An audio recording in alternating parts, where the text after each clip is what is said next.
Buen día, profesor y compañeros. El día de hoy abordaré un proceso histórico que reconfiguró de manera radical las estructuras políticas, económicas y sociales de nuestro país, la reforma agraria de 1969, ejecutada bajo el mandato del gobierno militar de Juan Velasco Alvarado. Mi postura frente a este hito es firme. La reforma agraria representó un beneficio estructural e impostergable para el Perú. A pesar de los profundos desafíos técnicos y la descapitalización que enfrentó en su ejecución inmediata, constituyó una medida capaz de desmantelar un orden colonial y semifeudal rezagado que asfixiaba el desarrollo nacional y mantenía a la mayoría de la población rural en la exclusión absoluta. A continuación, sustentaré esta tesis a través de tres ejes analíticos. Desde una perspectiva política, la reforma agraria significa una transformación irreversible al liquidar el viejo orden oligárquico y democratizar el ejercicio del poder. Entre 1930 y la década de 1960, el sistema político peruano arrastraba la permanencia del gamonalismo. Este era un régimen de control donde los terratenientes tradicionales ejercían un poder absoluto sobre la administración local, la justicia y el voto en las provincias. La promulgación de la ley en 1969 quebró esta hegemonía, mediante la expropiación de los latifundios. Este quiebre político se justifica por dos razones esenciales. En primer lugar, porque desplazó a una clase terrateniente que funcionaba como un obstáculo histórico para la modernización del Estado. En segundo lugar, porque democratizó la sociedad rural al otorgar derechos civiles a la población indígena y campesina. Este proceso de inclusión ciudadana fue el cimiento indispensable para la posterior expansión del sufragio, consagrado en la Constitución de 1979. En el plano económico, la reforma funcionó como un motor de modernización que sustituyó un sistema ineficiente por una estructura productiva mercantil. Previo a la reforma, el agro sufría la permanencia de una extrema concentración de tierras cultivables, subutilizadas en manos de unos pocos monopolios agrarios. La expropiación y redistribución de más de 9 millones de hectáreas transformó este panorama.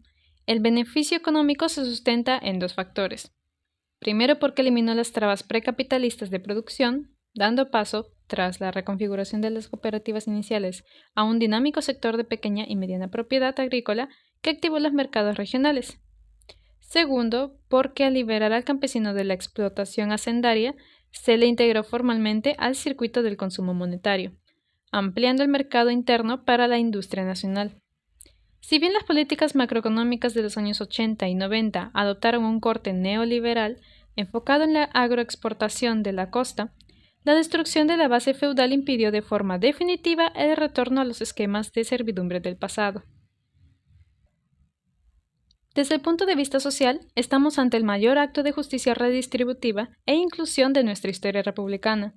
La reestructura social agraria anterior a 1969 mantenía relaciones laborales coloniales donde el campesino andino trabajaba en condiciones de sumisión absoluta.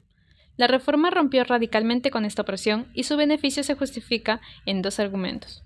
Por un lado, otorgó el derecho legal a la propiedad de la tierra a más de 370.000 familias rurales, combatiendo la desigualdad histórica. Por otro lado, asestó un golpe definitivo a las relaciones serviles con el yanaconaje y el pongaje, devolviendo la dignidad humana al trabajador del campo.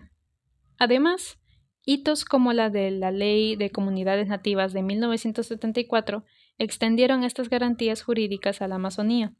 Este proceso reconfiguró la pirámide social peruana, gestando una identidad rural, autónoma, orgullosa y plenamente ciudadana. Para concluir, es imperativo destacar que la reforma agraria operó también como una válvula de escape sociopolítica, indispensable. En las décadas previas, el campo experimentaba masivas movilizaciones campesinas y recurrentes tomas de tierra. De no haberse disuelto el latifundio mediante la intervención estatal, el descontento social habría derivado en una insurgencia rural generalizada de proporciones catastróficas. En conclusión, el análisis del periodo de 1930 a 1990 demuestra que la reforma agraria fue el quiebre estructural necesario para edificar el Perú moderno, integrado y democrático que hoy conocemos. Como mi opinión personal, considero que su mayor éxito reside en la vigencia del producto agrario contemporáneo, un actor independiente que sostiene la seguridad alimentaria nacional, La reforma eliminó las jerarquías de castas coloniales y permitió el florecimiento de una sociedad pluricultural donde el campesino es, finalmente, dueño de su propio destino. Muchas gracias.